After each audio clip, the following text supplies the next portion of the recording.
Good morning, everybody. Welcome to the Flow Show. Here we are, Fed Day. All the talking is done.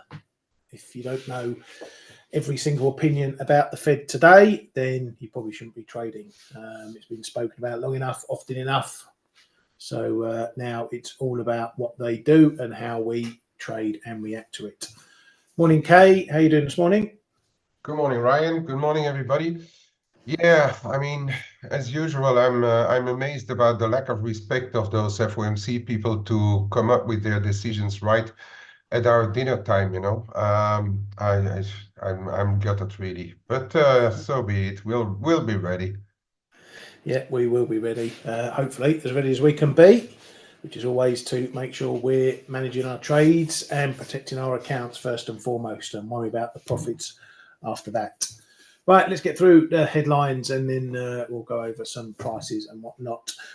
Morgan Stanley have joined the long list of banks and analysts cutting China's GDP or their China's GDP forecasts. They have cut their forecast down to 4.6% for 2024 and 4.2% from 2025. A lot of these banks shifting their growth forecast from up near 5%, much lower. Over in Japan, we've had a bit of data out overnight. Some good, some not so good. We've had machinery orders, core machinery tool orders for July coming in soft at minus 0.1%. We've also got some trade balance data there, which is less of a deficit, but as you can see from those export and import numbers, activity has fallen back somewhat. Might just be a bit of a snapback because we've had some pretty healthy numbers recently. There is still activity, but if you just base it on that, then it's not as good looking at that side of things. What is still okay is that the Japanese government's latest economic report or assessment says that the economy is still in moderate recovery. They've kept their assessment unchanged from August, so things are still ticking along as far as the government are concerned anyway. Over in the Eurozone, over in the Eurozone, that's where France is, isn't it? Yes, Bank of France has done something surprising for a Eurozone country. They've actually raised their 2024 growth forecast to 1.1% from 0.8%, apparently following a national accounts revision. We're obviously in September, so the latter part of the year, so these forecasts become largely moot because we are getting close to the end of the line. They've left their 2025 growth forecast unchanged 1.2%, but lowered 2026 by a pip to 1.5%. Bank of France's Villeroy, ECB bod, said the ECB is likely to continue to cut rates. And then speaking on the French situation, said that they need to raise taxes. CPI data out from the UK this morning, largely as expected. Headline CPI coming in 2.2% as expected as per last month. The core confirming a rise to 3.6%, up from the 3.3% seen last month as well. Still positive numbers coming in pretty much all the CPI measures there. PPI a little bit different. Some negative numbers there, more so than expected, both on input and output prices. So that sort of counters a bit some of the stickiness in CPI, that there are still some disinflationary pressures in other areas. Obviously, PPI will feed through to CPI at some point. It's a lagger. Or CPI is a lagger of PPI, not a leader. As you can see there, retail prices still looking pretty sticky there. So nothing in that data to get the BOE too dovish about things. In fact, rate futures implied a 28% chance of a rate cut tomorrow versus around about 37% before all that data. So we've had seen a little bit of softening of cut expectations there, but they were pretty low anyway. don't expect the BOE to cut tomorrow, and all we're going to be looking for is how those votes potentially show when the next cut may come, whether it's close to a done deal or whether they're going to give themselves a little bit of room. Kay, anything about that CPI data this morning that's tickling your fancy? No, what is it? The services PPI is still has ticked up a little, so that should keep them on the holds side. I would not disagree with what the market is thinking right now. I thought there was a bit of a risk for them to go if CPI would have printed a tad lower. But no, this is normally a hold pattern.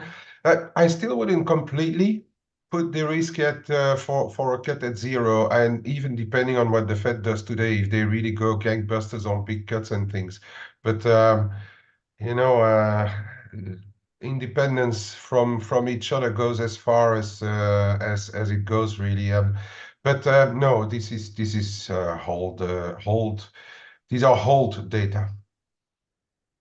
Yeah, very much. And at least we know what it is going in. So if they do cut, it would be a bit of a shock to the market. So we know where the big price risk is anyway. Otherwise, probably going to move through that pretty quickly, much like the ECB last week.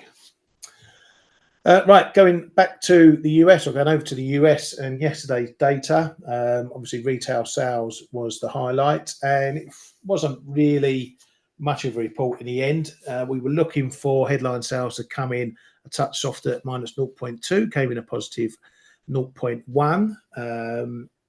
Some of the other numbers A-OK as expected on the control group, which are like core sales, take out the other bits and bobs. Some little misses of expectations, but otherwise there or thereabouts. I think the wider take from the retail sales data, as far as the Fed's concerned today, is that it was no disaster. So nothing there for the 50 basis pointers still floating around in the market. We did get some more soft landing data later on. Industrial production, healthy 0.8%. Manufacturing turning around a negative as well, up 0.9%. Capacity utilization rising as well. So again, more good data there. Business inventories, not sure why that's red, because it was a positive number, coming in up 0.4%. Retail inventories, are they on there? Yep, there they are, up 0.5% as expected. So again, positive numbers for inventories, which shows that activity is still ticking along. If we see inventories coming down or turning negative, that can be a sign that activity will be slowing, because no one's building up stocks. They're eating into stocks rather than replenishing it. So that's how inventory data should be viewed. NHAB housing market index coming in at 41 from the prior 39. So as I said, more soft landing data, less 50 basis point cut data for the market to chew over. Over in Canada, CPI numbers there, and a whole set of soft numbers, depending on which metric you're looking at. Headline CPI coming in at 2%.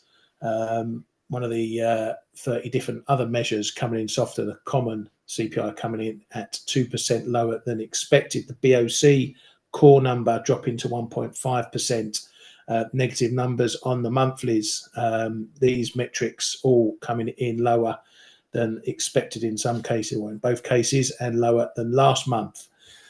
So that keeps the Bank of Canada on its dovish stance. No need to change that, and they're justified by keeping it that way. The swaps market in Canada has increased the odds of a 50 pip cut. Everyone's jumping on the 50 pip cuts now.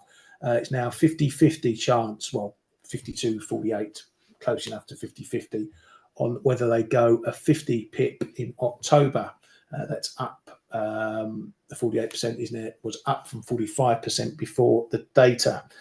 Okay, they don't need to go at 50 really, do they? Considering they've already done 3 25s and are going to remain on that course. No, but it's the same question with all the central banks. They don't need to. But then you have a comment by McClem saying that he's ready to. Roger spoke last night. She's still not done fighting inflation as we may expect. She's more on the hawkish side of the Bank of Canada governing council or board.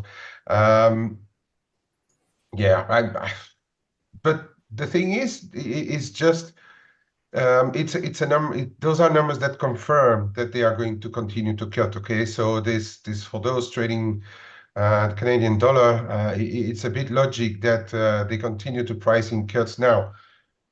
Is it a 50-50 or so? That is the market moves like the market moves, and I wouldn't want to stick a probability on it for the 25 or 50. For me, it just confirms that they will continue to cut, and that's it. Yeah, and we've got to remember that rate moves don't impact the economy for several months, and that needs to be known. You're not going to get a rate cut today and see CPI affected the next month, or stop slowing, or the economy affected the next month. It's a slow process. So part of the reason is that all these central banks have got the confidence inflation's coming down, so they can start bringing rates down. And the hope is, and it is nothing but a hope trade for all these central banks, is that they put the brakes on CPI falling, so they soft land inflation, if you like. The big problem, which is going to be the future problem for the months down the road, is if inflation goes through their targets, and then you'll see the market getting all dovish again and moaning about central bankers being behind the curve and having to chase it lower, much like when they had to chase inflation higher. But that's the next trade and the next dilemma that central banks are going to be facing. But just to remind that the BOC has cut 3 times now, and we're probably not even really starting to see the effects of that just yet.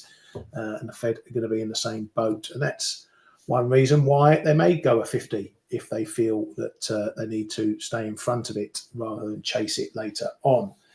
But anyway, that's for later on. As I said, all the opinions are now done and dusted.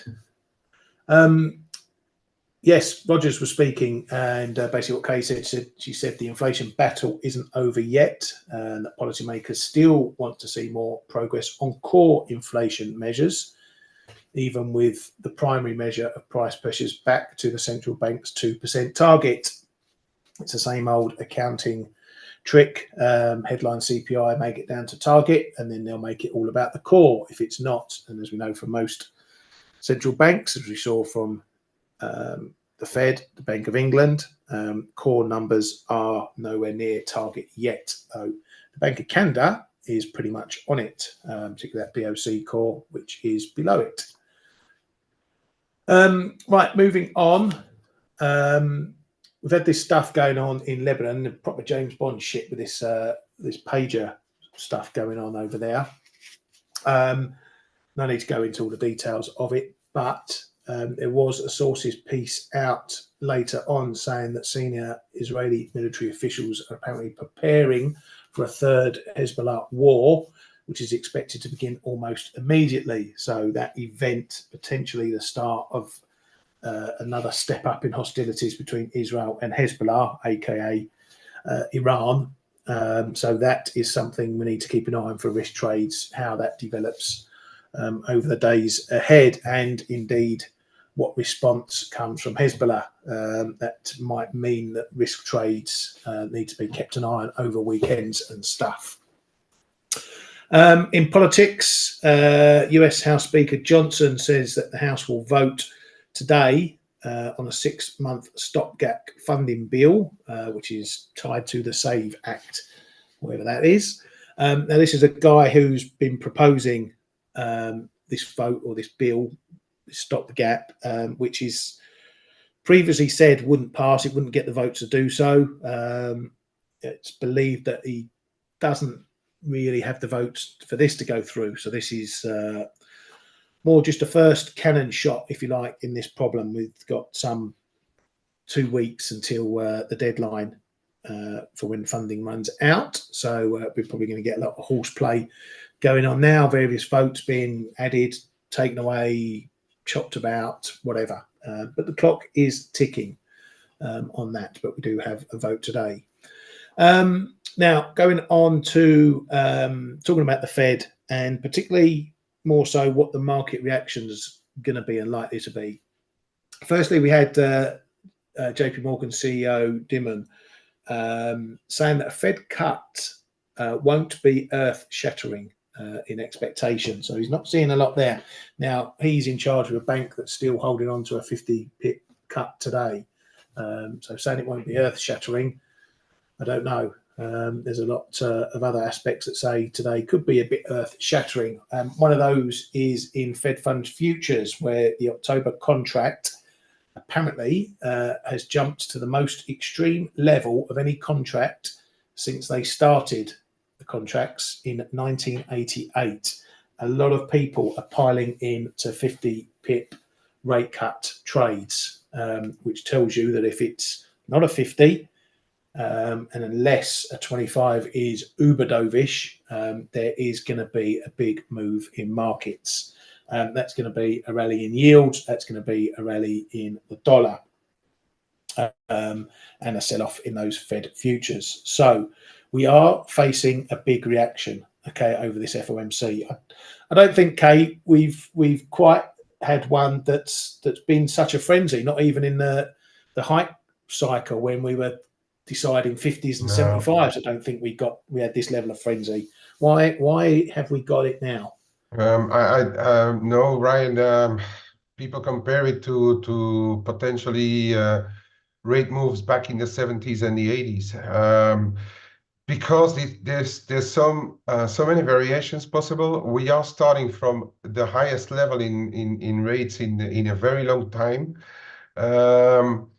We are in still accelerated cycles on everything, as we have seen. Yeah, we can argue that they kept the rate still for quite a while, but we are still, as we see also from market reactions, in accelerations on a lot of things, and that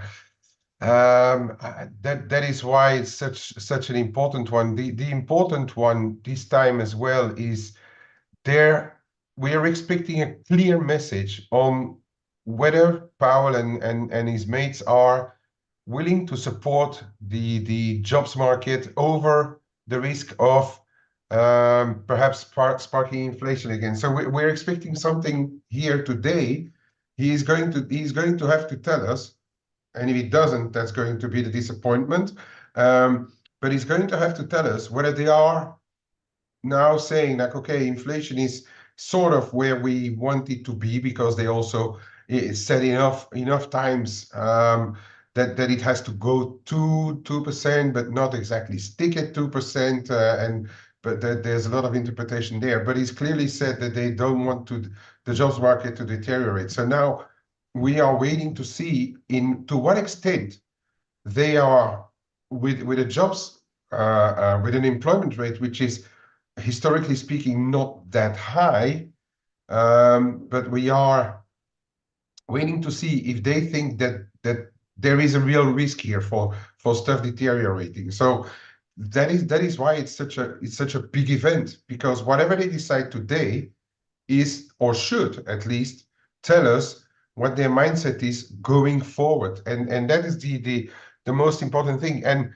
I kind of agree with some commentators and like Diamond or Dalio saying it doesn't really matter whether they do 25 or 50 today, it is what they will do later. And that is what we need to hear from Powell, or there's going to be a lot of disappointment. So why it has been hyped up is because the market has traded in the way of saying now they are ready to support. Now there's no need for those yields to be higher. We're expecting them to start to cut a pretty severe a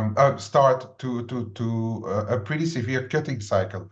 And if it doesn't give that to the market, that is going to create equal volatility. So that is why it's all so important today. And we usually say like, well, the market is hyped up and options are not pricing that much volatility. But today is slightly different, right? We are looking at something that could define the markets for months to come, right? So that to me is important. We may argue that the options market is actually still not pricing in an overly big move, because if you look at the overnight straddle is just above 60 pips. It's 1.5 times what we usually see over data. So it is bigger, but it's still not something overly big. But then options are options. It's not like all the time telling us exactly what to do and what to expect. But yeah, for me, it's a big thing today. Yeah, absolutely. And we've been heading to this all year. We know the Fed has been heading towards cuts. The market has been playing the guessing game of when it's going to be, and now it's got the when it's going to be. It's playing how big it's going to be. It's always the case that the market is far too dovish, gets far more excited on the dovish side than it does on the hawkish side, and this is just the culmination on it, and it's good and bad for two reasons. It's good because we're getting all this volatility, which should give us good volatility to trade. It's potentially bad because if the Fed managed to give a clear path that the market is happy with going forward, then volatility is going to come lower, which isn't so good for trading. So it's one of those double-edged swords. We love the volatility. We don't want it too volatile, but we don't want it too quiet either. And also, Ryan, what we can't forget is that it's the Fed. It's not South Africa Reserve Bank. Doing what they do on the rand. It's the Fed. The Fed is and the U.S. market is the biggest market in the world. It's the port of the harbor for massive investments. So that is why today is a big thing when they start to shift gears towards one or the other direction. It was the same when they started to hike rates. Like, look back and you will see why it is a big thing about the Fed rate path. Just look back at what dollar yen did when the Fed when Powell actually started to hint at hiking rates. Dollar yen went and during the rate cycle, dollar yen went from 110 to 150. It is a big thing, okay, for many markets. So for this one, I would really say don't underestimate what is potentially to come today. Yeah, and the days to come, and the days and potentially weeks to come. This could be, if they are very clear, this could be a path that they are giving the markets. Yeah, and really though, you have got to think about the context as well. Yes, we had hiking from basically 0 up to 5.25%, 5.375%. We're not going to be going back to 0. We're potentially going to undo half of that rate move, or less than half if neutral's around 3% or something. So we shouldn't see the same scale of move in the dollar, and I'm just talking about the dollar, not dollar yen per se. We shouldn't see the same scale of move down because we're only talking about 200, 250 basis points of cuts all going to plan. Obviously with dollar yen, you've got the additional BOJ hiking as well in the mix, which throws that out the window. But we've got up 5%. We're not going to come back down to 0. So it's not going to be a complete reversal unless things start falling off a cliff, and then that's a whole different kettle of fish. So you need to manage your expectations. We shouldn't be moving 1,000 points on 200 pips of rate cuts. Okay, it's not the rule of thumb. It's not how things really work, particularly when we're not in a financial crisis. We're not in any other sort of crisis at the moment.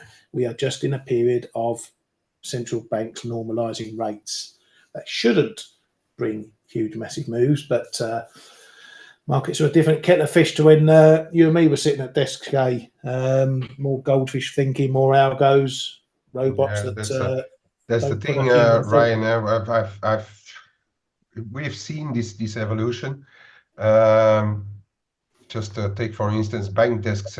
We used to be when I was in one of the UK clearers, we used to be 30 spot FX traders between the three desks, and I guess there must be 4 or 5 left, and the rest is done by machines. Machines don't necessarily think. Machines don't necessarily give liquidity. Where voice traders were like, or human traders were more like, when a move is getting a little bit exaggerated, giving liquidity to the market and going stabilizing the markets. Now it's the opposite. Machines don't think.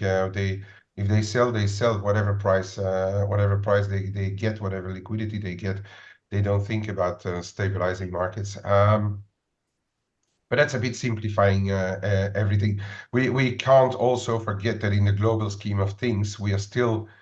If you look at an economic cycle, for instance, a normal one that we could identify before, we are still inside one cycle. If you compare, if you look at when the pandemic struck in 2020, we are 4.5 years later. We are still inside the norm, what was normally accepted as an economic cycle, which was 7 to 8 years. We are still inside it, and we have already had 3 economic cycles in between. And that is also something we can't forget. Money moves faster and in bigger droves. So yeah, that's why we have this increased volatility. But I would add, the increased volatility is especially seen in instruments. Take the yen away from things, but for a minute. But if you look at all the rest, we FX, like look at the euro dollar, for instance, it's still a very low overall volatility on the euro dollar. Yes, we had moves from 123 down to 120, but look at the moves that we had over the past year and a half. You're talking about 7-8 big figures, which is nothing. Yeah, exactly. Obviously, we did have the big volatile moves. This was in large part. Yeah, that's the big rate hike cycle. Huh? Yeah, that exactly. is one that where I'm saying this has the potential to be the driver for the next months. If you look at what the move was on the US rate hike cycle, and all the other countries to a slower degree for Europe, but all currencies have done exactly the same. There you have the proof that the US market is the biggest market, because when the Fed hikes or cuts and the market takes it and goes with the flow or front runs it, that's where really things are on the move. That's why I'm saying we are at the potential start of a new cycle. So watch out, because this could be the start of a new trend also for the dollar. Yeah, and that point's magnified here. This is euro dollar. This was the Fed hiking, all the while the ECB was hiking as well. So even with both of them hiking, this is what we got in euro dollar, which just again shows you the power of the dollar. But then look at this in context. We've pretty much undone half of that move, nearly 2/3 of that move. So one could say, okay, well, maybe we are a bit here. How much higher? Can we go all the way up to 122 on the Fed cutting with the ECB cutting? It's possible, but I think everything really needs to turn south to get that. So you've got to think where we might be limited to moves at the moment. We've sat in this range through the end of hikes, the start of cuts, all the data softening, everything. We've sat in this quite tight 600-700 pip range. Okay. Is this the day that we're going to break out? It could be. It could be the day we break out. But sitting in now and trading now, you've got two options. You look for the breakout, or you look for the levels to hold. If the levels hold, you know what to do. If the levels break, you've got to be careful, see what happens. Are the breaks going to hold? So really today, well, for me, how I'm setting up trading anyway into this is I'm going onto my big clean charts. I'm looking for the bigger levels. I'm looking for the points that says, okay, if the Fed are going to do something big, these are the levels they've got to break. or these are levels that are going to hold. And if they break, then I'm going to see what's next. If we break up higher, I've got my sight set on 115. I'll probably trade that if we see it, no matter what happens, because it is a huge level. Well, obviously, if the Fed are saying they're going to cut 100 pips next month, then that's a different kettle of fish. But all being equal, that's where I'm planning. I'm not interested in pissing around here, whether it's going to trade 110.50 or 111.30. Okay, don't care about that right now. I'm going to watch the prices, pick my levels, and those are the places I'm going to trade. So as I said at the start of the show, all the opinions are done. They count for nothing. My opinion counts for nothing, and with all due respect, Kay's, Blake's, everyone else's, our opinions count for nothing. It's all about what the Fed do now. And for all our opinions, it's all about what you do. I don't want to come in tomorrow and hear that someone's done an I think trade and gone offside by 300 pips and lost 3-4%. You shouldn't be in that position. You should not get yourself in that position over this. You should be informed enough now to know that if you're going to lose money, you do it in a controlled way. If someone comes in tomorrow and says, "Oh, I tried this trade and I lost 1%, but I kept my risk management, I kept my trade management discipline, I lost 1%, I was prepared to lose 1%," that's fine and dandy. That's controlled. I don't want to hear any horror stories tomorrow, because no one should be getting caught out, irrespective of how big an event this is. So, as I say, go through your wider charts, knock out all the short-term stuff. There's lots of levels to look at, lots of range edges to look at. There's one in euro dollar. Another one, I've just closed out my dollar CAD short 136 because we're 15 pips away in my trade. So I'm not staying in a small position and having to worry about that distraction over the Fed. What am I going to look at here in dollar CAD? We've got these two areas, 136, the area, the zone, and we've got that level 136.50, both sort of pivotal levels, but we're really close. So I'm going to ignore them over the Fed.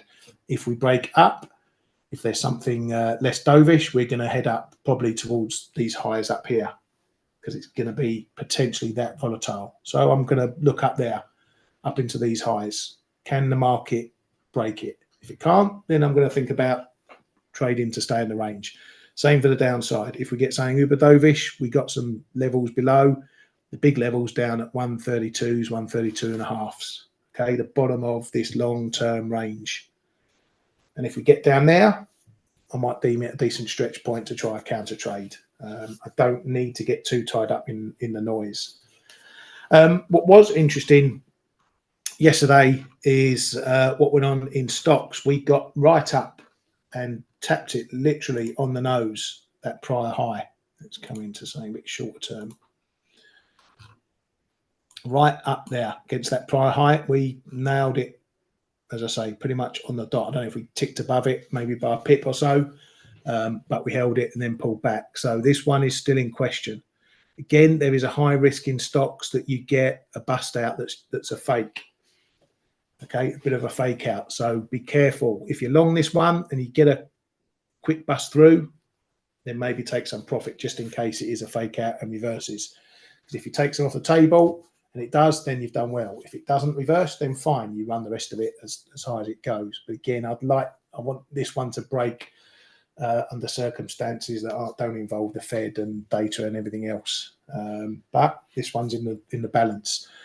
Likelihood is that even if we do see a decent sharp pullback, it's likely to become a dip to be bought again. But the problem with the Fed is this is probably not, and I don't know if, I assume Kay's going to agree with me, it's not going to be a one-day show, okay? Whatever news comes from the Fed is probably going to last in the market for a few days, maybe even longer, because there's a load of positioning over this one and a big adjustment for the market to make, either on the undovish side or the dovish side. So don't go fading stuff straight away, because it might run a bit further. You share those thoughts, Kay? Yeah, of course. Depending on what they decide, that's what I said. It has the potential to drive this market the potential is there to drive the markets for weeks and maybe even longer. I mean, imagine that they really come out saying like, okay, unemployment rate is at the top end of our projected range. We don't like it. We want to do something about it. We cut 50 and we are ready to cut another 50 and so on and so forth. We are ready to support everything until everything is sorted and everything is doing fine. I mean, then who are we to go and stand to go and stand in front of the markets if they would decide upon such a thing. Same thing can happen to the other side. If they say like, well, come on, I mean, the unemployment rate is only at 4.2%. What are you guys panicking about? We do 25 and we will go in only 25s, and we are not even sure that we go again the next meeting. Okay, that will be the dots telling us, and then Powell over the meeting. But that could also drive the dollar in that case back up for at least sessions, multiple sessions to come, because that would be telling the markets that they're basically wrong. So there's a lot of variables today, which could really drive the markets for multiple sessions at least. Yeah, and it's really in two parts, and we've been speaking about this for the last few weeks when over NFPs and everything else. Okay, there's two aspects of play. We've got obviously the 25, 50 pip game being played. That's more by the short termers. And as we saw last week, irrespective of the data, we saw yields coming down in the short end. Even when we got good data points, even when the dollar stopped falling, there is big money, or has been big money, getting into the Fed cut trade. They're not trading 25s or 50s, they're trading the whole cycle. Okay, so any rally you get in yields, any rally you get in the dollar is likely to be hit at some point, because it doesn't change the narrative that whether the Fed cut 25 pips, they're still going to be cutting. They're still in a cut cycle. Rates will be coming down, whatever. So any rally you get in yields is just going to be, a bit of a gift for those who are trading a Fed cut cycle. Okay, so you might get a rally up 380s, maybe even towards 390s. Okay, and it may last a few days, and the dollar may rally with it. But at some point, those who have been doing this all the way down here, buying bonds, all this move here, they're going to come in and go, actually, you know what, you've taken that too high, and we're just going to get load up again or put more on. So know the wider pictures, the same as looking at the wider charts. Know the wider picture for the fundamentals and what's happening with the Fed. They are cutting rates, whether it's 25s, 50s, whatever. They are cutting rates, and they're cutting rates down to 3%, 2.5%, whatever it is. And if that's what they do, then yields, particularly two-year yields, are still too high. If we take 3% as a neutral level, we're 60 pips too high. Now, it may seem like a no-brainer to go in and pile into bonds, but as we all know, bonds incorporate other things into the rates rather than just a straight interest rate trade. So, I wouldn't be surprised a few months down the line, we may see bonds 320, 330, somewhere like that, on the back of the Fed moves. So know what the trend is, the wider trend. That's the one you concentrate on, outside of the noise we're going to get today with 25s and 50s. Kate, I've been yabbering on. I'll give it over to you, mate, so you can give us any gems you've got for today in trading the Fed, mate. Okay, so let me start by making Dereji happy and show gold, because it's been one of those that has been traded quite actively over the course of the past weeks, as we know. We've broken up there. Okay, one thing to note here is that we ran into, and I may be off with a couple of bucks with the range here, but we ran into the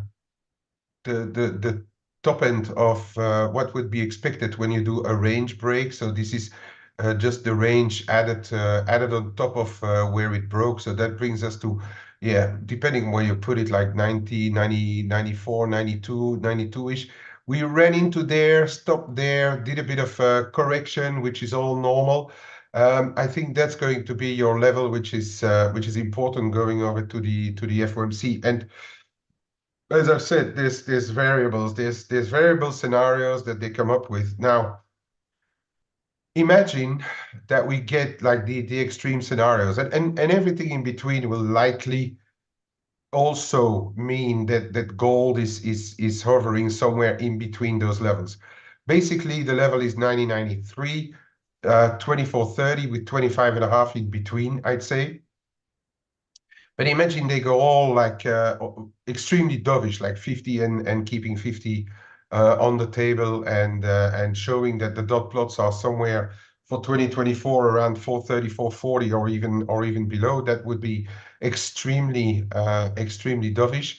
And this is going to fly through. Okay, this is probably going to be on its way to 26 and a half, where I reckon that we really should start to think about, has this move now come far enough or not? I know people are already talking about 3,000. Let's take it one step at a time, as I always say. But I do think if they are really dovish, this market is just waiting for them to press the buttons. This is what it's trading like. It has to.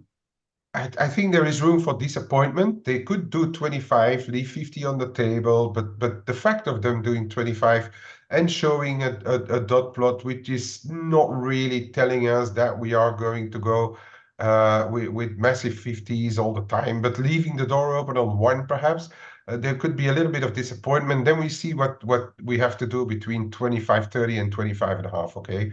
25.30.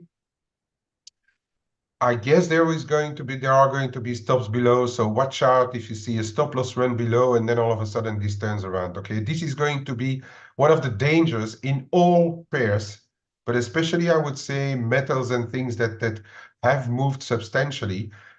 This is the danger in everything today, that we see a bit of a stop run and then start to turn around again. Okay. Take that into account as well. So I wouldn't rush into anything unless they are really extremely dovish. And then I think this one is really going on a tear. And I do think the same for silver. This is one where if they are particularly dovish, that is the 50, we leave 50s on the table because we really don't like what we start to see in the jobs market. And the market thinks like, okay, they are going to do, because there's two ways of interpreting that. There's the way of, oh, they know something that we don't. So the economy is really doing a lot worse than what we think. Then you see a knee-jerk reaction coming back down. But you can interpret it to the other side, and that is where I'm somewhere at. If they say like, because Jay Powell told us they wouldn't tolerate or wouldn't like or wouldn't tolerate too much of a deterioration in the job market. So I may interpret a dovish Fed today as saying we will do everything we can to support the economy.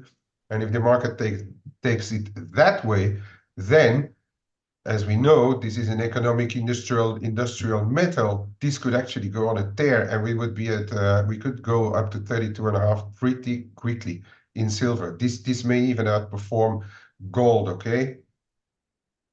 Obviously, we look at the dollar yen, but it's been a bit of a strange one. I think some people said like, yeah, we went to some here we went to some resistance also in the 142s. I'd really say the look at the wider levels in dollar yen for today. We also have the Bank of Japan on Friday, of course, but yen being such a volatile currency is going to respond to what the Fed does today. Okay, so and I would say like either you look at this 139 and a quarter, which is the nearest low here, and the 38.2, or you really take the pandemic low and then you end up around 138.75. It's 50 points apart. I think that's in the end right now it's close enough for government work. I might, if the market really reacts very hard, but if they don't open the door on more 50 cuts, I may give it a go if we get anywhere closer to those levels, perhaps. But remains to be seen. Okay, if they are really not as dovish as the market would like them, and come over very relaxed and say we're only going to go in incremental steps and not going to go any faster than that, then we have the potential here, because I don't think that Bank of Japan is ready this meeting to do much more than talk about the potential.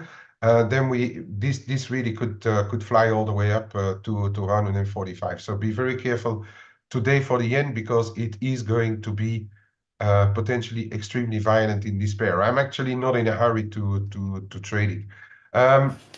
Yeah, mate. I was gonna add. I'm leaving that one well alone. Yeah, I mean, It's too volatile for me. You yeah, know, yeah. to rely on levels and stuff. Even. Oh yeah, but I'm just putting those levels because they show up. It would be interesting if that 139 and a quarter, 138 three quarters would show up at some point. Okay, Yeah. that Yeah. that would be really interesting, and then we see the reaction around there. That is what I'm thinking. Rather, I wouldn't touch it if it starts to fly, because I don't. I still don't like to counter trade all those. If it would start to rally and Bank of Japan all of a sudden slows down after the new LDP elections, who knows? You know, we could be trading back up to 149. Who knows? Um, so there's going to be a couple of other ones, of course, which are going to be interesting. We are closing in on the 68 figure a quarter. Okay, there's a bit of a Trump level above there, around 68.70, but we have seen the 68 and a quarter on the Aussie dollar show up. If there is a bit of supportive dovishness in the Fed, this is going to be tested. Okay, I think now we are ready. If the Fed gives us what the market thinks it may give us, we are ready for a decent retest of 68 and a quarter on the Aussie dollar. So if ever the Fed is dovish, that is one that I'm going to keep an eye on, because a break could see it go higher, because it will likely go hand in hand with a better risk environment as well. Cable. Cable, the issue, Brand, that we have in cable, and I know that you're very active in cable. The issue that we have in cable is we have the Bank of England tomorrow, right? And there's still a bit of uncertainty, especially, I would say, especially if the Fed is not too dovish today, then cable is likely one to leave alone until tomorrow's Bank of England, because the Bank of England is pretty much done on a hold. But if the Fed is not too dovish, are you going to buy or sell cable? If the Bank of England is on the same page and not too dovish with a hold, I wouldn't know really what to do. This is one where you really have to think about what the Fed does, and then straight away think about what the Bank of England may be doing. So, if anything, a not too dovish Fed could put 131 or so back under a bit of scrutiny, and then we see what we do here. But I've been saying as well in the room that if we get divergence and like a very dovish Fed and the Bank of England on hold, this could be in for a test of 134. Could be, because we have seen after today's CPI, market is pricing out more the potential of a rate cut tomorrow. And also we see sterling do quite well on the cross side. Okay, so dovish Fed, neutral Bank of England, this could be in for a serious rally. If they're both on the same page, perhaps a bit more range trading. What say you, Ryan, about that idea? Yeah. No. I completely agree with that. Overall, for the dollar, I'm more a rally seller in the dollar than a dip buyer. I think Okay. because whatever Yeah. happens, the Fed's going to be cutting, and so Yeah, I know, but the thing is, the market will need to reprice if they're not dovish. Oh yeah, yeah. I'll And pick, that pick and my the bond poison. I pick the market being time. such a driver, Yeah, we could be in for a series of sessions to reprice. It's really absolutely. Yeah, I'm quite happy to be I mean, I don't have any dollar positions as such. Okay, I've got a bit of gold, but I don't I'd rather look at it as a gold position than really a dollar position, and I'm sort of mini hedged and still a little bit of dollar CAD. But yeah, cable 128s, 127s. I'll get interested. oh, I would do as well, based on the fact that I still like sterling over a lot of other currencies. Yeah. And one that I'm looking at, and we are a bit divergent there between Ryan and myself, is if the bank, well, I mean, okay, this is going to react, this euro sterling, because it's going to react on the risk side of things. Okay, so we know that cable is an accelerated euro dollar as well, and if risk gets hammered on the back of the Fed's decision, this is probably going to rally a bit. If risk is doing better, and if the dollar is mildly sold off, this is probably going to go down. But I'm already thinking about a Bank of England that if they really stay neutral, I think we are going to be in for a serious test here of this 83, 85, 84, the figure. This is now the potential that I think that may happen, especially if the market is right in pricing out immediate cuts from the Bank of England. I tend to think that we are sooner or later in for a retest of this one. And I reckon that we've taken enough, or well, I at least have taken enough of your time. We can talk about other currencies tomorrow after the event. Yeah, thank you very much, mate, as always. And yeah, all the talking's done from us here at the Flow Show. Tomorrow we will go over what actually happened, and hopefully everyone survived and indeed made money from it. So that's the main thing. So trade safe as always, people. Take care. If it's going to be too volatile for you, just stay out, watch the show, pick up the pieces after, and make sure you're all back with your accounts healthy tomorrow. Have a good day, everybody, and we'll catch you tomorrow.